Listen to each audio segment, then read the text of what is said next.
Televisa pues es el gran acaparador de los medios de comunicación. Que siempre se ha calificado de una relación perversa entre el poder mediático y el poder político. Azcárraga lo dijo, soy un soldado del PRI, ¿no? El único punto que no ha cambiado en este país es el tema de la concentración mediática. La democracia es un negocio para ellos. Si no me pagas para salir en pantalla, yo te pego en la pantalla y te destruyo la carrera política. Todas las luchas sociales, digamos, todo lo que ha avanzado la sociedad civil en México, Televisa lo ignora, ¿no? Y creo que México es un triste buen caso de laboratorio de lo que no se debe hacer con un modelo de comunicación masiva como el que impera hoy en nuestro país.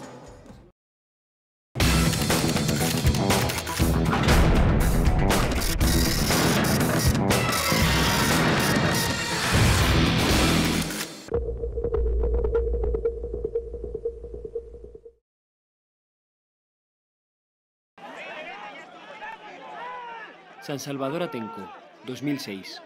Un durísimo enfrentamiento entre pobladores de una zona del Estado de México y la policía explica a la perfección el funcionamiento de la televisión en este país. Ignorar una parte era muy importante. Si había habido violaciones por parte de los represores, eso no se cuenta. Si salía alguien sacándole punta a su machete, eso se cuenta 36 veces. No sé qué espera el gobierno para dar una orden más fuerte, más eficaz, más precisa para acabar con estos hombres que... La mayor parte de los mexicanos vio el mismo tipo de información por todo su país. Al gobernador del Estado de México, que mandó a reprimir a unos campesinos que estaban defendiendo sus tierras, que hubo muertos y hubo mujeres violadas, lo defendieron. Pero no sacaron de manera honesta qué sucedió en cada hogar, qué sucedió donde allanaron las viviendas, qué sucedió. No vieron la sangre que se regó por todo el pueblo. Insisto al gobernador, a la autoridad de la policía, si el diálogo en este momento es insuficiente, que manden más refuerzos de la policía para acabar de una vez por todas. Las movilizaciones en Atenco sufrieron la misma cobertura televisiva que suelen tener todos los movimientos sociales en este país, debido a que México vive la mayor concentración mediática en todo el mundo. ¿No se dieron cuenta de lo que estaba ocurriendo? No se trata solamente de una concentración económica, sino también se trata de una concentración y una manipulación de la opinión pública. Televisa tiene 70% y TV Azteca tiene el 25%, pero entre las dos tienen 95%. A esta concentración de la audiencia, que es quizá el indicador más valioso en la industria de la radiodifusión, se suma uno más, que es 88% de concentración en frecuencias de televisión. Tienen el mayor de los recursos, que es el espectro, lo que impide que otros actores, que otros jugadores, que otras empresas de radiodifusión puedan entrar a competir al mercado mexicano. Pero el verdadero negocio para Televisa ya no está en la televisión en abierto, sino en la televisión por cable y las telecomunicaciones. La empresa que concentra el mayor porcentaje, que también es Televisa, tiene el 56% de todo el mercado de televisión de paga, de tal manera que en ciertas regiones del país no hay más competencia que una sola oferta de televisión por cable. Tiene intereses en las telecomunicaciones, participa del 50% de Iusacell, aliado a su competidor en la televisión, que es TV Azteca. Además tiene participación en revistas, los principales sellos editoriales son del Grupo Televisa, también tiene participación en la radio. Todo ello ha provocado un increíble negocio. Casi la mitad de la publicidad que se genera en todo México llega a las arcas de Televisa. La mayor parte de la población se entretiene, se informa y su puerta hacia México y el mundo son los noticieros de Televisa y en menor proporción los de TV Azteca. Eso le otorga al consorcio un gran poder político. Pero ¿a qué afectas cosas trascendentes como la calidad de la vida democrática, la pluralidad, la diversidad, la calidad de los contenidos?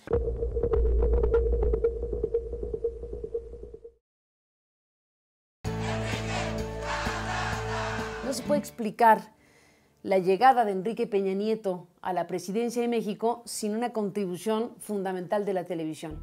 De hecho, pues hay que decirlo con todas sus letras, Enrique Peña Nieto fue una inversión política de la televisión. Enrique Peña Nieto era un joven gobernador del estado más grande de México en 2006.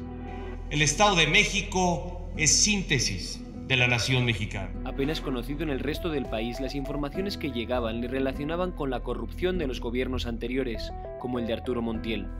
Investigaciones periodísticas aseguran que en ese momento se produjo una reunión entre Peña Nieto y Televisa que cambiaría el rumbo de esta nación. Es muy sencillo. Nosotros no le vamos a tocar a usted si comparte y compra con nosotros un proyecto para los 6 años de convertirlo en presidente de la República, siempre y cuando nos pague alrededor de $70 millones al año por producción, guión y por hacerle menciones en nuestros programas. Usted, que es un perfecto desconocido, se va a volver el hombre más conocido de México. Lo vieron como un personaje idóneo para que la televisión, como no había pasado en otros casos en la historia de México, decidiera no solo influir, sino decidir quién iba a ser el candidato presidencial. Entonces, ¿qué decide Peña Nieto? Usar el dinero del Estado de México, el dinero público, no el dinero de él, para que Televisa no lo vinculara con la corrupción de Arturo Montiel y al mismo tiempo lo convirtiera en candidato presidencial. Le cumplí al Estado de México. Tú prendes la televisión y en todos los sectores o segmentos de la televisión abierta tú encuentras publicidad oficial. Es la publicidad oficial que no está regulada en nuestro país. Los ingresos de Televisa, los ingresos que recibe por la vía de dinero público de los estados, el 40% dependen del Estado de México. Ellos son absolutamente subsidiados por el erario público. Dejo la comunicación de logros y acciones del Estado y doy la bienvenida a Lucero. Buena suerte. Esta es tierra noble y de gente buena. Muchas felicidades. Compromiso, gobierno que cumple, Estado de México. Estrellas de Televisa comenzaron a aparecer en los spots televisivos del Estado de México. Según documentos sacados a la luz por el periodista Genaro Villamil, esto formaba parte de una gran campaña de comunicación, gestionada por Televisa. Pero es un funcionario, es un gobernador, ¿no? Y está gastando el dinero del erario público. Y dicen, no es indebido porque está promocionando al Estado, está promoviendo a su Estado. Sí, pero con su figura. Es decir, pues ahí están los spots, ahí está la presencia todas las noches, ahí está la cobertura informativa favorable para Peña Nieto, ¿no? De tal suerte que cuando vino la etapa de la campaña, todo el mundo lo conocía.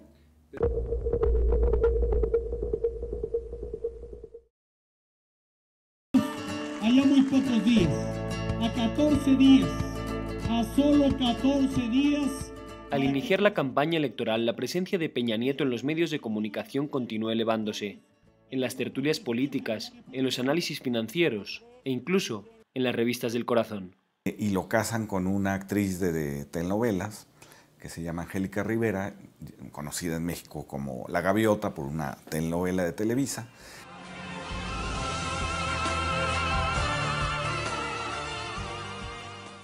El segundo movimiento es que nombran a Alejandra Lagunes, que era la que dirigía, digamos, toda la parte de redes, toda la parte de internet, digamos, de Televisa, esmas.com.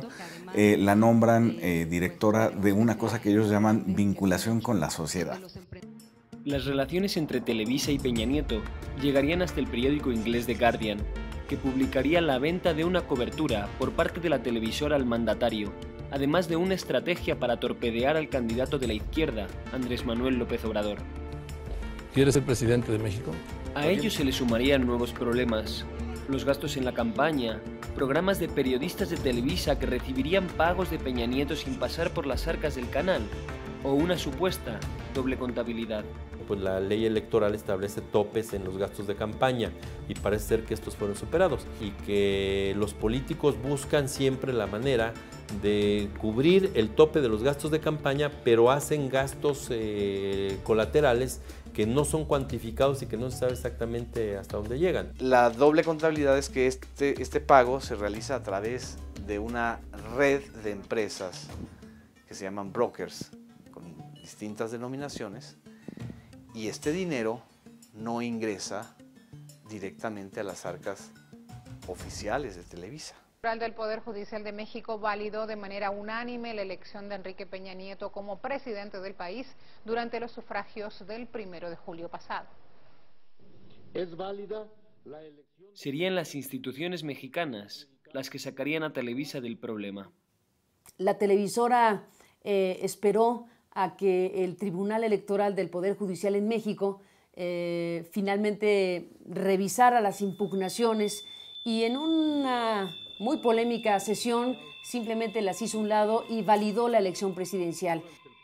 Televisa usaría esta controvertida decisión para defenderse de los documentos filtrados por Proceso, de Guardian o Carmen Aristegui, pero cables de Wikileaks acreditarían que Enrique Peña Nieto pagó por una cobertura favorable de televisión en programas de noticias y probablemente también pagó a encuestadoras que lo favorecieran en estudios de opinión.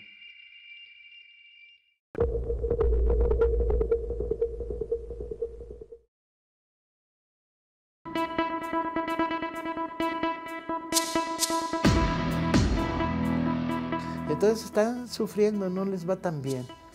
Y yo creo que la gran crisis fue los momentos cumbres de la campaña electoral pasada, donde la credibilidad de Televisa estaba en los suelos, pues, ¿no? Descaradamente estaban haciendo campaña a favor de Peña Nieto. Y entonces surge un movimiento estudiantil que fue muy importante, que se llamaba Yo Soy 132. Poniendo el dedo sobre la televisión y diciendo miente, miente, miente. Apoyándose además en las nuevas estructuras de las redes sociales, genera contrainformación.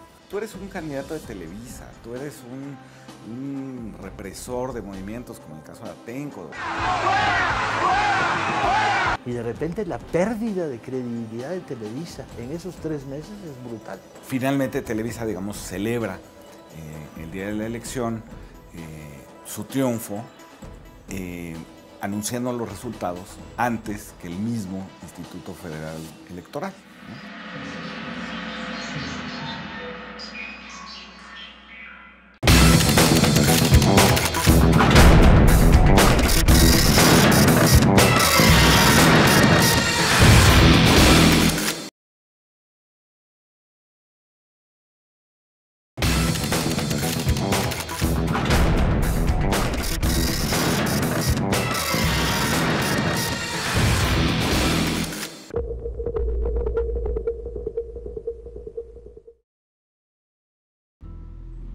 Televisa se consolida como parte del sistema político mexicano. No es casual que la creación concuerde con el surgimiento del Partido de la Revolución Institucionalizada, del PRI, en los años 40. La televisión era un engranaje de ese sistema que algún día Vargas Llosa denominó la dictadura perfecta. Es un intercambio de favores, tú me das, yo te doy. El Estado les daba privilegios y concesiones y ellos le daban la información que el Estado quería. La historia de Televisa va ligada a un apellido, los Azcárraga. El principio de la historia es, en 1951, Azcárraga Vidaurreta funda una radiodifusora monopólicamente, porque Vidaurreta, el abuelo del actual dueño de Televisa, tenía muchos contactos con los presidentes. A partir de ahí entran en los primeros intentos televisivos, se apropian de un canal, les dan la concesión de un canal por sus méritos radiofónicos, méritos políticos, van construyendo a partir de un proceso de fusiones y de esta relación privilegiada con el aparato del Estado, la estructura del monopolio. En los años 50 el gobierno mexicano tuvo que decidir entre un modelo televisivo cultural, más cercano al de la BBC en Inglaterra, o un modelo de entretenimiento, similar al broadcasting norteamericano. El presidente mexicano, Miguel Alemán, opta por el modelo privado, porque también de una u otra manera se vuelve el accionista de Televisa. Es decir, no era por no solamente era un asunto ideológico, era un asunto de negocios.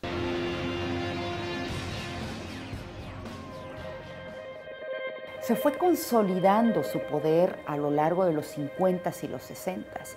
En los 60, fue una de las épocas más represivas en este país con el presidente Díaz Ordaz, pues es una televisora que ya tenía totalmente afianzado la alianza con el PRI, ¿no? En las crisis más duras de México, Televisa ha jugado un papel siempre en contra del cambio. En el 68 mexicano, por ejemplo. La matanza del 2 de octubre, al día siguiente, la nota principal fue: hoy es un día soleado. Y Televisa tuvo muy buena visión para hacer una alianza y fue consiguiendo concesiones y más concesiones y más concesiones. Además, si hay alguien que ha querido ser amigo de los jóvenes y que lo es el presidente Díaz Ordaz. Y conste que aquí no estamos hablando como gobiernistas, sino a fuer de ser objetivos.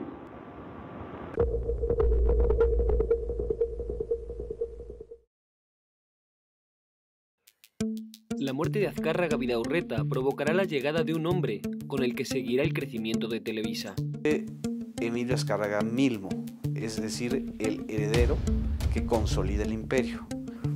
Era como una caricatura del oligarca, ¿no? Una vez le oí decir: el pueblo mexicano quiere mierda, mierda hay que dar. La relación entre Televisa y el gobierno del país se estrecharía, algo que pudieron vivir en primera persona cientos de trabajadores.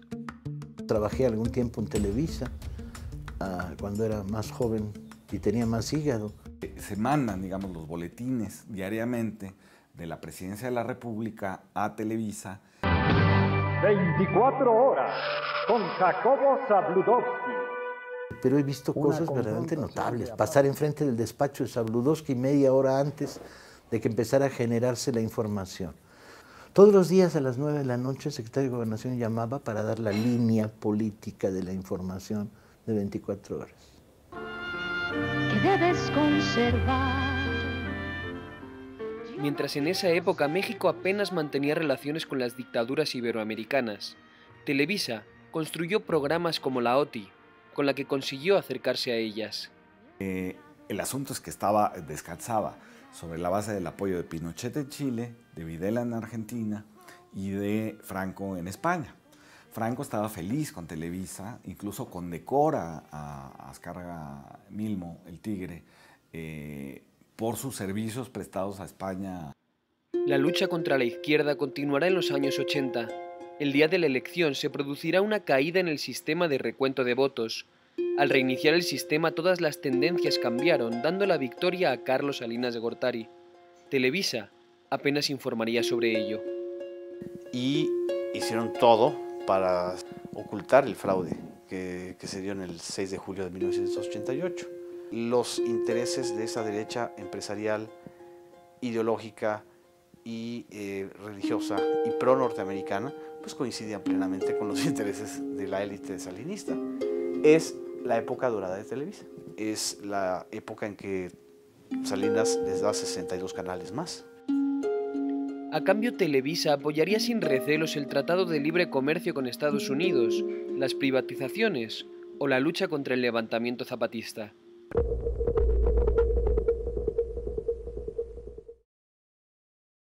Emilio Azcárraga Milmo fallece en 1997 y llega a Televisa una nueva generación, que ya no es la generación de los soldados del presidente y los soldados del PRI. Es una generación de jóvenes pragmáticos, implacables, que entonces dicen: la democracia es un buen negocio, pero es un buen negocio siempre y cuando pase por la televisión. El negocio televisivo resultó muy provechoso para los Azcárraga, a costa de endeudar a la propia cadena. La muerte del llamado El Tigre provocará la llegada de su hijo a la presidencia, que conseguiría por primera vez tener más del 50% de las acciones de la cadena. Y donde se afianza totalmente Televisa es cuando viene la reforma electoral de 1997. Hay una demanda de la oposición política de tener espacios en la radio y la televisión con sus campañas electorales, porque antes Televisa no cubría más que las campañas del PRI, ¿no? Y entonces empieza a generarse dinero público a los partidos para que hagan sus campañas electorales y pagar el tiempo aire. Y entonces los partidos políticos empezaron a querer ganarse los favores de las televisoras. Y ahí las televisoras pasaron de ser soldados a generales que mandan. En el año 2000, México viviría su primer cambio político en 70 años, con la llegada del Partido Acción Nacional. Muchos cuestionaban cómo evolucionarían las relaciones entre Televisa y el poder. El sexenio de Vicente Fox y el sexenio de Felipe Calderón, pues los humoristas le llaman la docena trágica. En ese periodo es donde Televisa se vuelve todavía más poderoso que cuando estaba en el PRI. Es la autorización que les dio el presidente Fox, la renovación o la prórroga de sus concesiones hasta el año 2021. Televisa tiene prorrogada, sin pagar un centavo, prorrogada la concesión hasta el año 2021. Independiente. Y el resultado es que tenemos un país maravilloso. Televisa saldría reforzada con la alternancia, pero su influencia no se limitaría únicamente a lo político.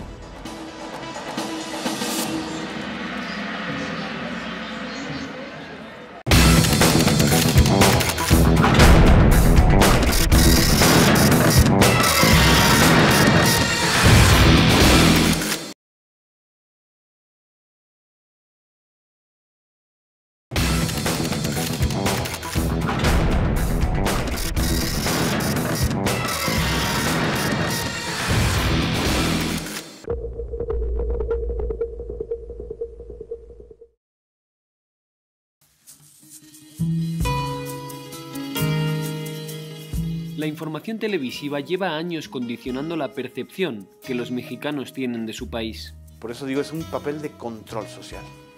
Y la forma de hacerlo es venderle a los propios mexicanos un escenario en el cual las cosas van bien.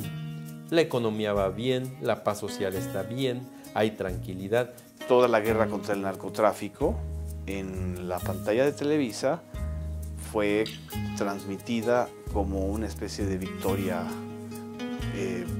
permanente de la parte del gobierno cuando México se volvió un cementerio de 100,000 muertos. Y nos están dando ejemplo los jóvenes mexicanos al protestar contra una cadena de televisión que además de pasar día a día pura porquería para llenarse los bolsillos, descaradamente interfirió en las elecciones mexicanas.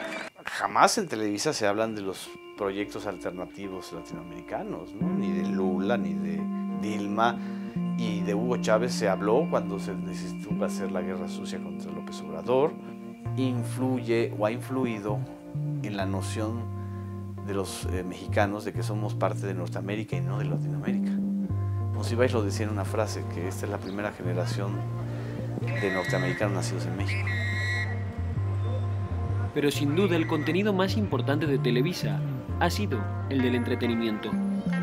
Productos de evasión social. El día a día de los mexicanos en su parte mayoritaria, pues es estar expuesto a productos televisivos francamente tóxicos. Las telenovelas, la industria musical, la industria del entretenimiento. Televisa presenta. Entonces la chabacanería, el mal gusto, la broma barata, el sexismo abundante y roñoso, el chisme como construcción de información. El papel tan terriblemente subordinado, secundario, dócil, victimista y victimizante de la mujer. Por otro lado, un racismo fenomenal, digamos, ¿no? Tú ves todos los programas de Televisa y los morenos, que somos el 70% de la población, porque es un país mestizo, salimos de sirvientes y salimos de... y se hace burla, ¿no?, de nosotros, ¿no?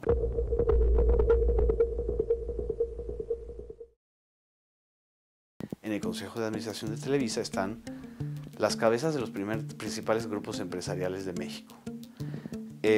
Los exfuncionarios más importantes del sexenio de Carlos Salinas, los banqueros más fuertes de México, la dueña de la principal cervecera mexicana, María Asunción Aramburu Zavala, era hasta hace unos 6 años la segunda accionista más importante.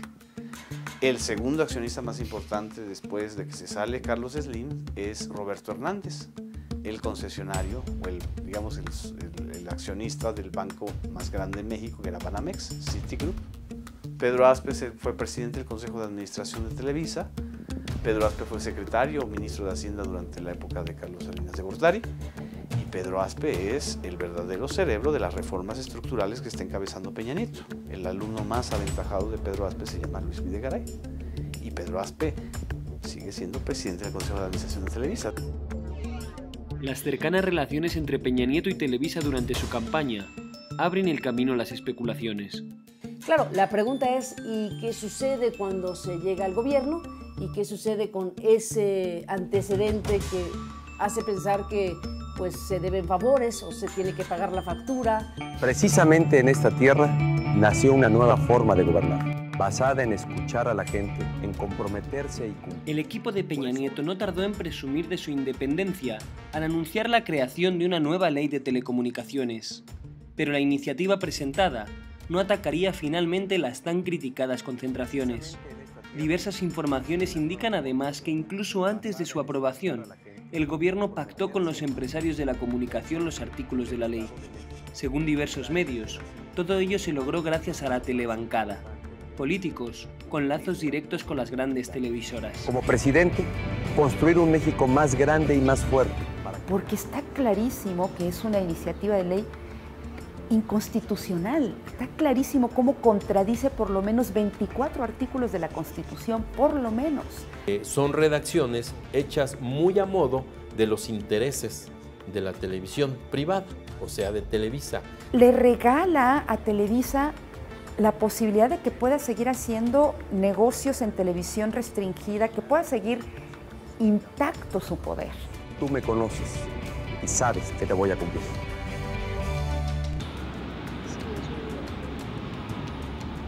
El emporio de Televisa parece crecer de la mano de los políticos mexicanos, pero ahora enfrenta nuevos retos. El movimiento Yo Soy 132 es prueba de que existe una conciencia histórica colectiva. Expresa la acumulación de los acontecimientos que nunca debieron haber sido tolerados. Somos hijos de las matanzas y represiones estudiantiles. Inevitablemente, no solo este país, sino los países en general tendrán los ciudadanos vía internet, vía el ensanchamiento de las redes, pues esos espacios de construcción más independientes, más acorde a la propia necesidad de la sociedad. El verdadero talón de Aquiles para Televisa no es ni será la clase política mexicana, que es absolutamente rehén de Televisa.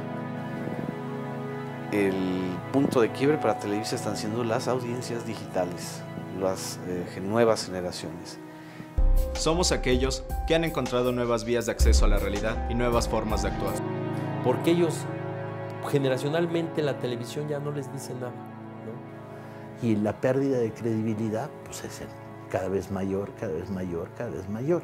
Y eso es daño para ellos, porque falta de credibilidad es baja de rating, ¿sí? Y ellos viven de vender el rating por razones comerciales.